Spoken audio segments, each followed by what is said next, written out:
My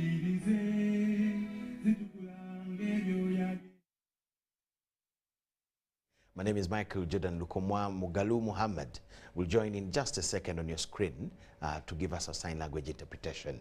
This very evening, we expect His Excellency, the President of the Republic of Uganda, General Yoweri Kaguta Museveni, to hold a presidential address just any minute from now. But as we wait, we shall be giving you our news tonight.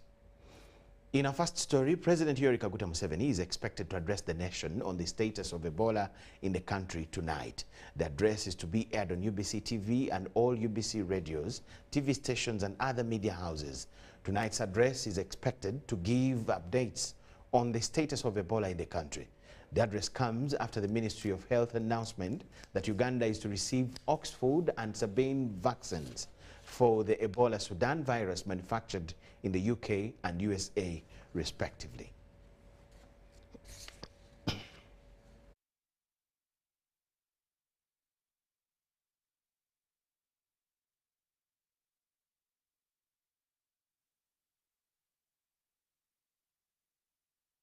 First Lady and Minister for Education and Sports, Janet Museveni, has advised the country to develop virtuous characters that will enable them stand out from others and make a positive mark on the world.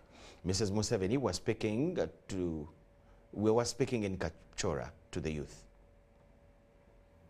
While giving a keynote address during the National Youth Convention that she hosted at State House Entebbe, the First Lady strongly believes that the character of a person largely determines what he or she will achieve or not achieve in life. She added that character will either limit or support one depending on its strength, and it will always determine whether one finishes well or not. We do not get to choose our parents or the circumstances of our birth and upbringing, but we do choose our character, and we create our character each time we make choices. This is the fourth hybrid youth convention involving both physical and online participation via Zoom, YouTube, and other social media platforms that was organized by the Uganda Youth Forum in partnership with the Uganda Christian Lawyers Fraternity, with support from the First Lady's office. The convention ran under the theme Cutting Edge. Daniel distinguished himself because an excellent spirit was in him, based on the biblical book of Daniel chapter 6, verse 3. The First Lady further told the young people that this is their time to work, act and prepare for what God has destined for their lives. Ever since I founded the Uganda Youth Forum so many years ago, my prayer for the young children, people of Uganda, has always been that they would be like Daniel. Disciplined young men and women who can do exploits because they revere God and are filled with Daniel's excellent spirit. And this will always be my prayer for you. Now, young people gathered here and all those online, this time in your life is a working time, a time of action. It is also a time of preparation to prepare you for what God has for the rest of your life. It is a time to build and develop an excellent spirit within you. Dr. James Magara, the chairman Uganda Youth Forum Board, advised the youth never to be compromised, to abandon their values, even when faced with difficulties or when no one is watching.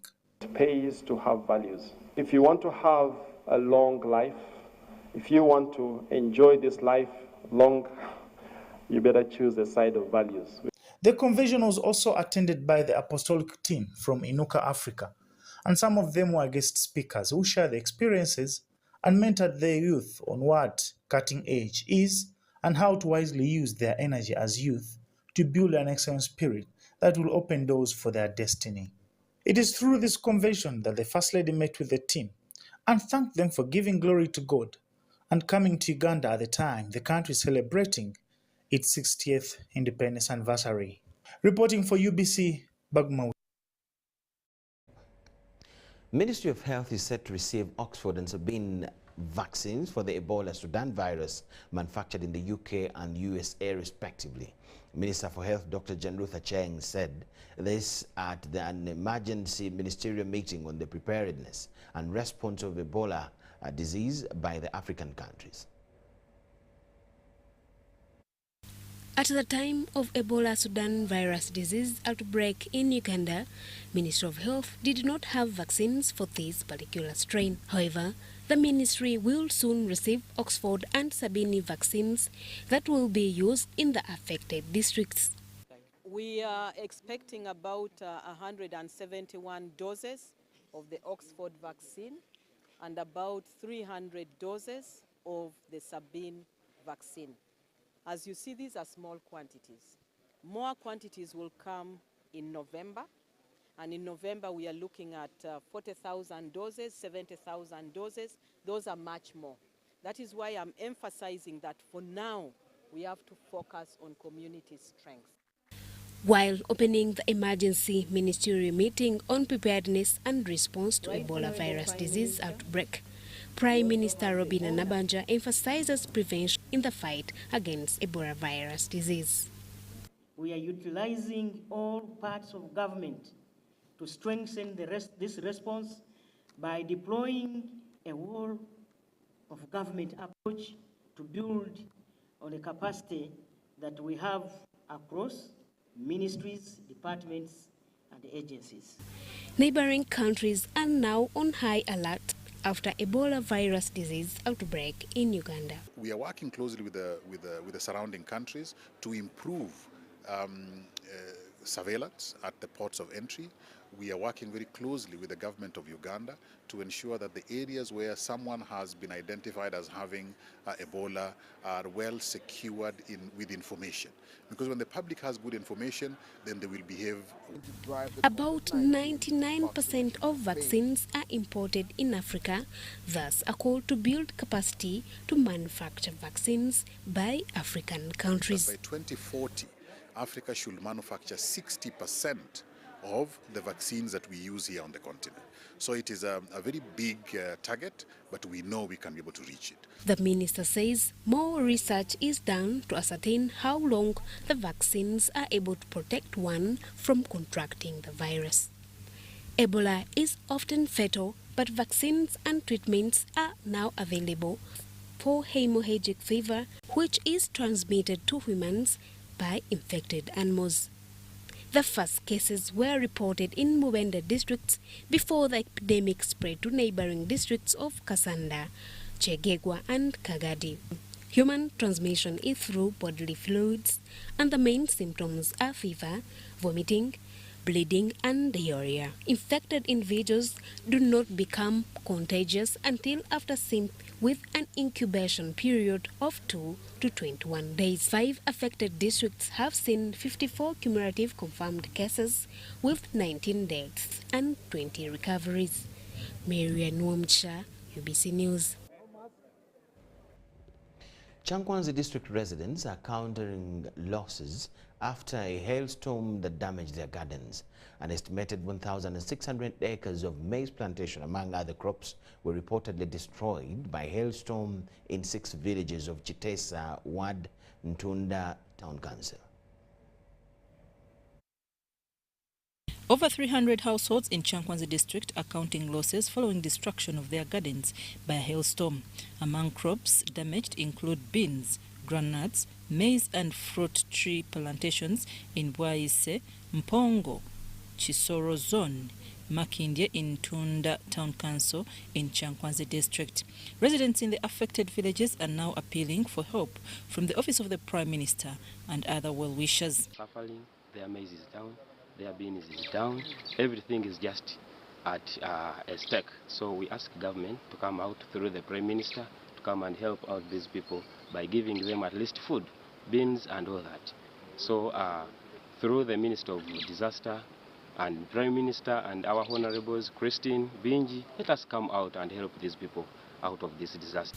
The chairperson Tunda Town Council, Charles Yapesi, says he is to submit the list of the affected to the District Disaster Management Committee. Their gardens were destroyed, so I would request the government through the office of the Prime Minister to just help us and give us a relief, because my people are badly off.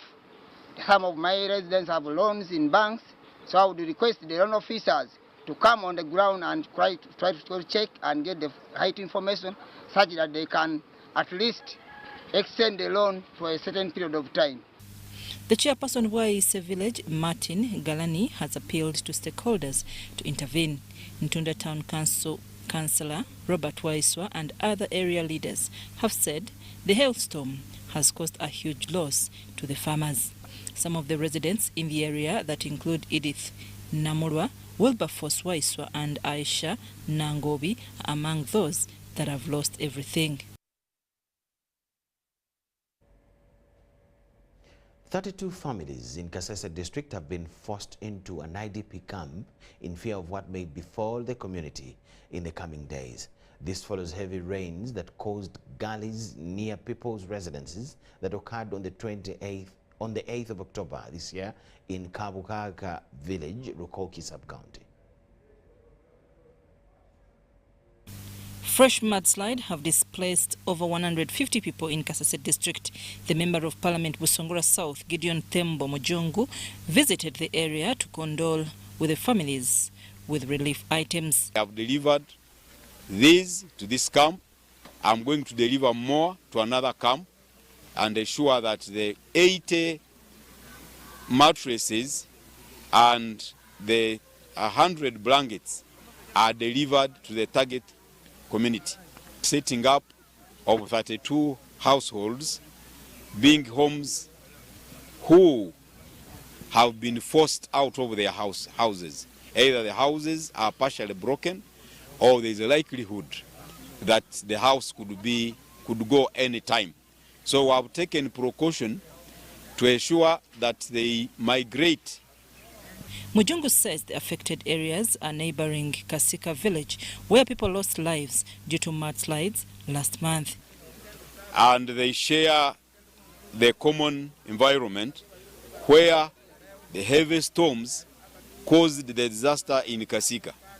But the adjacent villages, the valleys especially, were washed by mudslides. Now, at that time, the impact was not so severe. But on 8th this month, rains came and washed away most of the crops. He calls upon government and non-government organizations to quickly come in and support the affected families. Residents say since the continuity of the rains in the area, crops and livestock have been washed away, leaving them with no food. Government ejetununule wano twaze no mukambo ate bibanja byona bise byona bifude n'amazi gabitutte n'abantu abafu kyekimu entaana zona zasimbiddwa n'amazi abantu bali bweru. Other things that were destroyed are the graves that have been left hanging on the surface. Over 15 lives have been lost due to mudslides and floods in Kasese district in the last 1 month. Public has been urged to partner with the Inspectorate of Government to report errant public servants who fail to execute their duties. The Inspector General of Government, Betty Kamia, was addressing the media at the Inspectorate of Government offices in Kampala, as we see in this report. The Inspector General of Government, Betty Kamia, has officiated the Ombudsman Day and explained that the public is entitled to services offered by public servants because they pay for it. So this engagement is particularly important to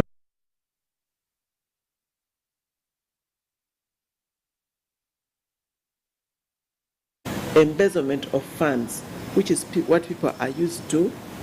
It is not just recruitment of people who are not qualified because they've paid the district service commission. It is not just stealing of money. It is also not doing what you're supposed to do when you are paid for it. She was speaking at the World Ombudsman Day held in Kampala. She said the public is entitled to the services offered by public servants and must be served efficiently. Public are encouraged to know their rights and demand them. Not beg, not pay extra money on the side in folded fists under the table. You pay this money directly through your taxes, which go to the consolidated fund and come to pay our taxes to give you quality service. You must demand for it. Last week, the Inspectorate of Government held a baraza where they sensitized the public on engaging public servants, where the town clerk was arrested for non-performance. The report on Port Portal City should come out in the next 2 weeks or so. Anne was there, and you saw how even the town clerk was, I think it's called Otimong, or somebody, Moses, who was arrested because the public were tired of him. He's not in the office, he's always absent. Those are the things we are talking about. He's not providing any services, but he's getting a salary. This year's World Ombudsman Day is to run under the theme, Exploring Options to Resolve Conflict Together. Sudat Kaye, UBC News. We thank you so much for watching, and at this very point we'll hand you over to State House Nakasero, where we expect His Excellency the President to address the nation, particularly about the Ebola outbreak that is in the country, and tell the whole country what the government is planning to do about the problem. So keep glued. Let's take you straight to State House.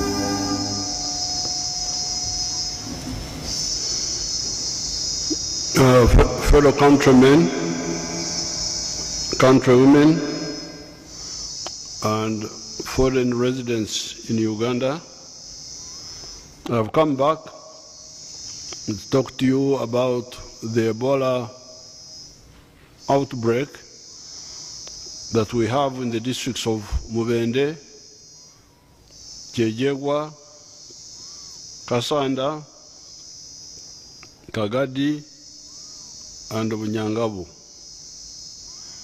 Today, the 12th of October 2022, marks the 23rd day since we declared an Ebola outbreak,